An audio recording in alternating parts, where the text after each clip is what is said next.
Hello everyone, you are very warm welcome to our channel BL storyteller. और guys, आज मैं आपके साथ न्यू फैन फिक्शन लेके आई हूँ जिसका नाम है डार्क वर्ल्ड।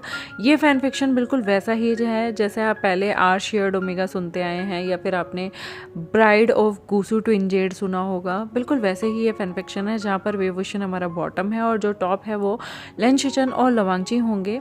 दोनों ही भाई जो हैं वो वेवुशन से प्यार करेंगे, शादी करेंगे और क्या क्या मैनिपुलेशन होगी इस कॉन्सेप्ट से जिसको भी प्रॉब्लम है, जिसे सिर्फ वांगशन या शेंगवेन सुनना है, वो इमीडिएटली इस फैन फिक्शन को अभी के अभी यहाँ छोड़ के चला जाए। जो सिर्फ कट्टर वांगशन शेंगवेन फैन है, अभी के अभी छोड़ दो बिना कोई हेट्रेड कमेंट किए।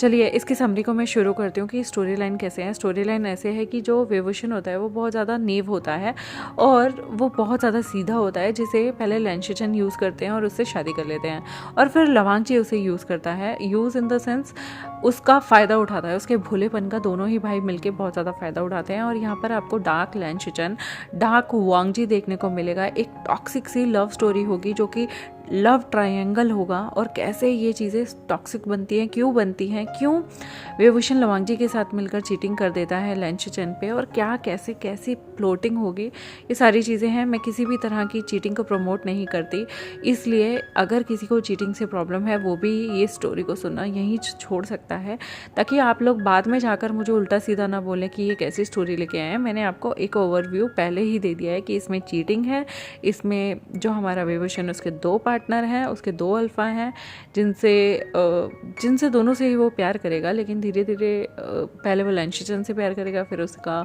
जो ध्यान है वो वांगची की तरफ भी जाएगा। बट ऐसा नहीं है कि वो किसी को भी छोड़ देगा। तो आई होप आपके लिए इतना समराइज़ करना ठीक है। कोई भी हेटेड कमेंट ना करें। आपको पसंद नहीं आ रही, आप इमीडिएटली छोड़ दें। आपका रिव्यू अगर हेटेड वाला है तो मुझे नहीं जानना। बाकी जिसको भी ये कॉन्सेप्ट पसंद आता है, क्योंकि मुझे बहुत सारे लोगों की रिक्वेस्ट आती है कि दीदी ऐसा कॉन्सेप्ट लेके आएँ, तो उनके लिए मैं कॉन्सेप्ट लेके आई हूँ। चलिए स्टोरी को शुरू करते हैं। तो ये स्टोरी शुरू होती है जब लेन शिचन के पॉइंट ऑफ व्यू से। लेन शिचन यहाँ पर कहते हैं, हेलो एवरीवन, मेरा नाम लेन शिचन है और ये मेरी स्टोरी है। आई होप आपको डेफिनेटली इस स्टोरी को पढ़कर एक लेसन मिलेगा जो कि आपकी लाइफ से संबंधित होगा और आप मेरे जैसी मिस्टेक को कभी रिपीट नहीं करेंगे जो मैंने की थी। मुझे नहीं पता मैं कहाँ से अपनी जर्नी को शुरू करूँ, तो मैं आपको शुरुआत से ही चीज़ों को बताना चाहता हूँ। मैंने पहली बार जब उसे देखा, उसे यानी कि विंग को फर्स्ट टाइम जब मैंने उसे देखा, तब मैं 15 साल का था। उस दिन मेरे फादर की जॉब चली गई थी, तो मैं घर के बाहर बैठा हुआ था और मेरा उदास चेहरा लेकर मैं अपने छोटे भाई के साथ भी, जो कि मेरे साथ था लवांगची, वो सिर्फ 7 साल का था। और उस सेम डे ना एक बहुत रिच फैमिली मेरे घर के पास में, मेरे पड़ोस में ही आती है। मैंने कभी इस फैमिली के बारे में सुना था कि ये बहुत ज़्यादा रिच फैमिली है हमारे एरिया की। और उस सिंगल डे पे हम देखते हैं कि वो लोग जब आते हैं, उनके पास एक बेबी होता है जो कि 5 साल का था। वो लिटिल बेबी बॉय बहुत क्यूट लग रहा था और उसके बहुत ज़्यादा चबी पाउटी लिप्स थे, चबी चीक्स थे।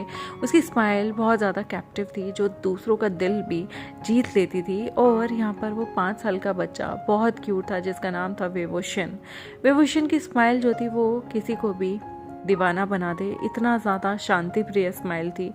उसकी मदर ने उसे गोद में उठाया हुआ था और फर्स्ट टाइम मैंने उसे देखा था। लवांगची बहुत एक्साइटेड होता है इस छोटे से बच्चे को जो कि हमारे नेबरहुड में आया हुआ था उसे देखकर।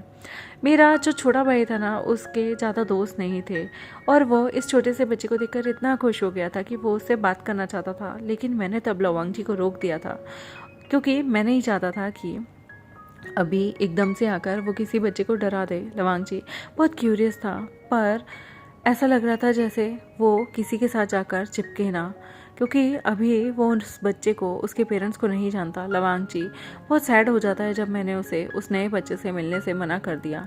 लवांगची मेरे से 8 साल छोटा है और वेवुशन मुझसे पूरे 10 साल छोटा है। मैं अपने छोटे भाई की चीज़ों को समझ सकता था। वेवुशन की उम्र जो थी यहाँ पर वो 5 साल थी, वांगची की 7 साल थी और वांगची यहाँ पर उससे दोस्ती करना चाहता था। वे फैमिली बहुत पावरफुल फैमिली थी और हम उनके साथ कोई भी ऐसी चीज़ नहीं कर सकते थे जहाँ पर उन्हें लगे कि हम उनके बच्चे को ऑफेंड कर रहे हैं। कुछ दिनों बाद लवांगची घर के बाहर खेल रहा था। मेरा छोटा भाई नोटिस करता है कि वेवुशन, जो कि आराम से एक कोने में शांति से बैठा हुआ है, हाउस गार्डन में वो उस छोटे से बच्चे को देखने लगता है। वो देखता है कि वहाँ पर पास में ही विभूषण भी खेल रहा है और वो एक प्लांट की तरफ देख रहा है। लवांगची बहुत क्यूरियस होता है उसे देखकर। वो विभूषण की तरफ जहाँ पर वो बैठा हुआ था उधर उसे जाकर फॉलो करने लगता है और ढूंढकर उसी की तरफ जा रहा था। विभूषण बहुत ही ज़्यादा शांत रहने वाला बच्चा था और वो एक रूट, जो प्लांट की रूट थी, उसे टच करने वाला था, लेकिन वहाँ पर काले रंग का बिच्छू होता है।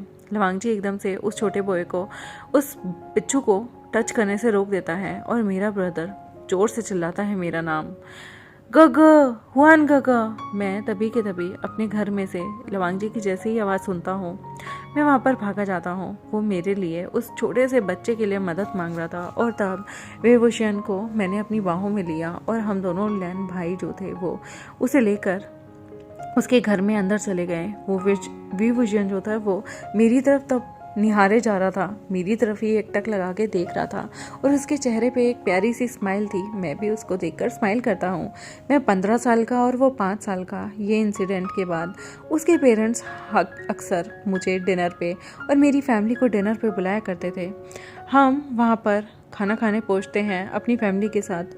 विभूषण जो था वो बहुत ब्यूटीफुल लग रहा था और इमीडिएटली वो मेरे पैर के पास आकर वो मुझे बार बार जिद करता है कि मैं उसे अपनी बाहों में लूँ। मैं तब अपनी बाहों में उस छोटे से प्यारे से बच्चे को ले लेता हूँ और हम लोग सोफे पे बैठे हुए थे। लवांगची यहाँ पर विभूषण के गालों पे अपनी उंगलियाँ फेरता रहता है। जब बेबी आराम से मेरी लैप पे बैठा हुआ था तभी मेरा जो यंगर ब्रदर यानी कि छोटा ब्रदर लवांगची था वो बेबी के चबी राउंड चीक्स को जानबूझकर छेड़ता है और विभूषण जो है वो लवांगची की चीज़ों को देख रहा होता है। लवांगची उसके चीक्स पे किस कर देता है और विभूषण तब लवांगची को कॉपी करते हुए, उसके एक्शन को कॉपी करते हुए मेरे गालों पे किस कर देता है। उसकी क्यूट स्माइल ना मेरा दिल छू लेती थी। और यहाँ पर मिस्टर वी चांग से जो है वो मेरे फादर को एक जॉब ऑफ़र करते हैं उनकी कंपनी के अंदर। मेरे डैड उस ऑफ़र को एक्सेप्ट कर लेते हैं क्योंकि उनके पास जॉब नहीं थी। और यहाँ पर मिसेस वे जो कांगसे सरन थी वो बहुत ज़्यादा खुशी से मेरी माँ से बात कर रही थी। मेरे फादर जो हैं वो अब अंकल वे की कंपनी में काम करना शुरू हो गए थे, जिसकी वजह से यहाँ पर विभूषण और वे फैमिली के घर हमारा आना जाना लग गया था। हम उनके घर जाते थे और वो हमारे घर भी आते थे। लवांगची जो है वो विभूषण के साथ घर में खेला करता था और मैं भी यहाँ पर बहुत सारे तरीके के फूड आइटम्स अपने दोनों ही लिटिल बेबीज़ के लिए ले जाया करता था। यानी कि विभूषण जैसे ही देखता था ना मैं उसके लिए खाने के लिए चीज़ ही लेके आया हूँ तो वो हमेशा मेरे आसपास घूमता रहता था, खुश हो जाया करता था और मैं विभूषण को अपनी बाहों में उठा लिया करता था। मैं जानता हूँ कि विभूषण एक गियर चाइल्ड है। गियर चाइल्ड होना अलग बात नहीं है, बस वो स्पेशल होते हैं, वो बॉटम होते हैं, प्रेग्नेंट हो सकते हैं। और उसकी मदर जो है वो विभूषण को कुछ मेडिकल कंडीशन की वजह से, क्योंकि उसका माइंड बहुत स्लो था और विभूषण जो है वो हमेशा खुश रहा करता था, वो कभी भी सैड होना प्रेफर नहीं करता था। मैं जानता हूँ विभूषण को, वो मुझे बचपन से ही बहुत ज़्यादा एडमायर करता है। बट लवांगची को सबसे ज़्यादा इस दुनिया में अटैचमेंट थी तो वो विभूषण से थी, क्योंकि वो उसका इकलौता दोस्त था। जब भी विभूषण खेला करता था लवांगची के साथ वो हमेशा भागकर जब भी मुझे देखता था मेरे पास आ जाता था और फिर मैं उसे अपनी गोद में उठा लिया करता था। जैसे ही 3 साल बीत जाते हैं विभूषण हमेशा से लवांगची को इग्नोर करता आया था और जब भी मैं उनके घर जाता, उनसे मिलता या फिर कहीं भी हमारी मुलाकात होती तो वो हमेशा मेरी तरफ आता था, क्योंकि उसे ऐसा लगता था कि उसे उस दिन स्कॉर्पियो से मैंने बचाया है। हमारे लवांगची ने नहीं, बल्कि लवांगची ने मुझे उसकी हेल्प के लिए बुलाया था। लवांगची था जो उसमें इंटरेस्टेड था। मैं हमेशा एक सुपर हीरो बन के रहा था मेरे विंग के लिए। जब विभूषण 8 साल का होता है तब उसके पेरेंट्स एक कार एक्सीडेंट में मर जाते हैं और तब विभूषण बहुत ज़्यादा लोनली हो जाता है उसकी पेरेंट्स की डेथ के बाद। विभूषण कभी भी रोता नहीं था, बट मैंने पहली बार उसे रोते हुए देखा उस दिन जब उसने अपने माता पिता को खोया था। उसने मेरी चेस्ट को बहुत तेज़ी से हक कर लिया था और मुझे देखने के बाद वो बहुत ज़्यादा रोने लगा था। इवन वो इतना रोता है कि वो पूरी रात मुझे हक करके मेरे सीने से लगकर ही रोता रहता है और सो जाता है। वो इतना ज़्यादा डरा हुआ था कि मैं पूरी रात उसकी देखभाल करता हूँ। तब हम एक साथ रहने लग जाते हैं विभूषण के घर में, क्योंकि यहाँ पर उसके माता पिता की डेथ हुई थी, उसके लिए दुखद घड़ी थी और विंग जो है वो धीरे धीरे मुझे हक करके ही सोया करता था। मैं 18 साल का था और वो 8 साल का। लवांगची भी यहाँ पर उसकी बहुत ज़्यादा देखभाल करता था, उसके साथ खेलता था, पर विभूषण मेरे बिना तो खाता ही नहीं था। उसे तब अच्छा लगता था जब मैं उसके पास आता था।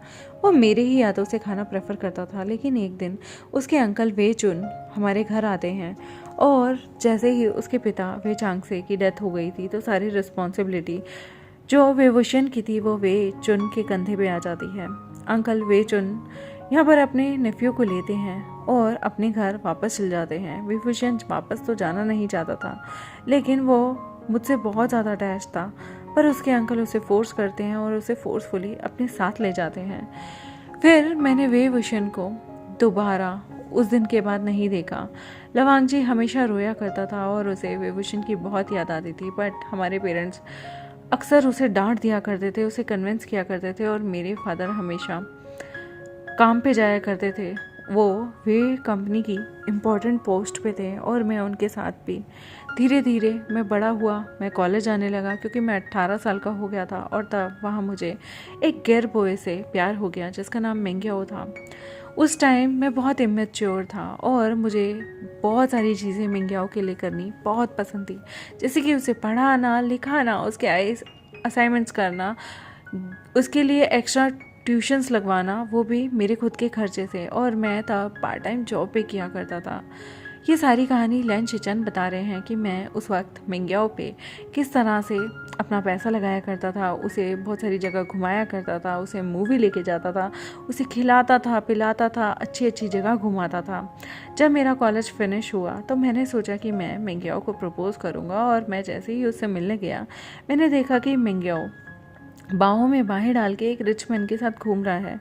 और मैं जैसे ही वहाँ पे गया, मेंग्याओ जो है वो, मैंने उससे पूछा कि ये इंसान कौन है। तब वो रिप्लाई करता है कि ये जो अमीर व्यक्ति है ना, ये मेरा बॉयफ्रेंड है। तब मैं सरप्राइज रह गया, मैं हक्का बक्का रह गया, बिकॉज मैंने कभी सोचा ही नहीं था कि मेंग्याओ मुझ पे चीट करेगा। मैंने मेंग्याओ से वहीं पे रहने के लिए कहा और कहा कि क्या तुम सारी ज़िंदगी मेरे साथ नहीं रह सकते। मैंने उसे बताया कि मैं उसे कितना प्यार करता हूँ, तो मुझ पे चीट कैसे कर सकते हो। मेंग्याओ ने तब मुझे कहा कि उसने तो कभी मुझसे प्यार किया ही नहीं था, वो मुझे हमेशा से एक अच्छा दोस्त मानता आया और इसके अलावा हमारे बीच में कभी कोई रिलेशनशिप था ही नहीं। ये सुनने के बाद मेरे पैरों तले ज़मीन खिसक गई और ऐसा लगा जैसे मेरे ऊपर आसमान टूट पड़ा हो। ये पूरी लाइफ, मेरी कॉलेज लाइफ जो थी वो एक तरह से जोक बन गई थी, बिकॉज़ मेरे अंदर कुछ फीलिंग्स थी मेंग्याओ को लेकर, बट जो मैंने गेस किया था वो सब कुछ गलत निकल आया। मेंग्याओ एक ग्रीडी इंसान था जो पैसे पे मरता था और उसे सिर्फ पैसा चाहिए था, तो उसने एक रिच मैन को चूज़ किया एज हिज बॉयफ्रेंड जिसका नाम था नी मिंगजू। उस दिन के बाद मुझे बहुत बुरा लगा क्योंकि मैंने अपनी लाइफ के 3 साल एक ऐसे पर्सन पे वेस्ट कर दिया जिसने सिर्फ मेरी फीलिंग्स का मजाक उड़ाया, जिसने मुझे कभी प्यार नहीं किया, लेकिन मैंने उसे हमेशा उसके इमोशंस को समझा, उसे प्यार किया सिंसियरिटी के साथ, और वो सिर्फ मेरे पैसों के लिए मेरे साथ था क्योंकि मैं उस पर खर्चा किया करता था। उस दिन के बाद मुझे पता चला कि वो पर्सन बहुत ज़्यादा मीनी है और यहाँ पर उसने मुझे बिल्कुल ऐसे ही अपनी ज़िंदगी से निकाल फेंका था जैसे दूध में पड़ी हुई मक्खी को एक इंसान फेंक देता है। यहाँ पर मैंने अपनी 3 साल की जो मैं पार्ट टाइम जॉब करता था सारी अर्निंग उस इंसान पे लुटाई जो कि मेरे पैसों की कदर भी करना नहीं जानता था। थैंकफुली मेरी आंखें जल्द ही खुल गई थी जैसे ही मेरी ग्रेजुएशन कंप्लीट हुई, अदरवाइज़ मुझे बहुत रिग्रेट होता सारी लाइफ। मैंने यहाँ पर अपने हार्ड वर्क से वो मनी कमाया था, एक एक सिंगल पैसा यहाँ पर मैं उस ग्रीडी पर्सन पर खर्च करता। उस दिन के बाद मैंने सोच लिया कि मैं कभी किसी से प्यार में नहीं पड़ूंगा और इसलिए मैं यहाँ पर प्यार के नाम पर दोबारा से मूर्ख नहीं बनना चाहता था। अब कुछ साल बीत जाते हैं सिंस जब से वो वाक़या हुआ था। लैन शिचन धीरे धीरे वे ग्रुप कंपनी में काम करने लगे। उनके पिता की भी डेथ हो गई, यानी कि चिंगन जुन की वो डेथ हो जाती है और वो गुजर जाते हैं और उसके बाद उनकी पोस्ट, उनकी जगह यहाँ पर अंकल वेचुन ने लैन शिचन को दे दी थी। लैन शिचन वेचुन के लिए काम करते थे। उन्होंने पिछले 10 साल से वेवुशन को कभी नहीं देखा था, लेकिन एक दिन अंकल वेचुन सफ़र करते हैं एक हार्ट अटैक को। उन्हें हार्ट अटैक आ जाता है और जिसकी वजह से उन्हें जल्दी से हॉस्पिटल लेके जाया जाता है। अंकल वेचुन अचानक से रास्ते में ही मर जाते हैं और इससे पहले कि वो हॉस्पिटल पहुंच पाते उनकी डेथ हो गई थी।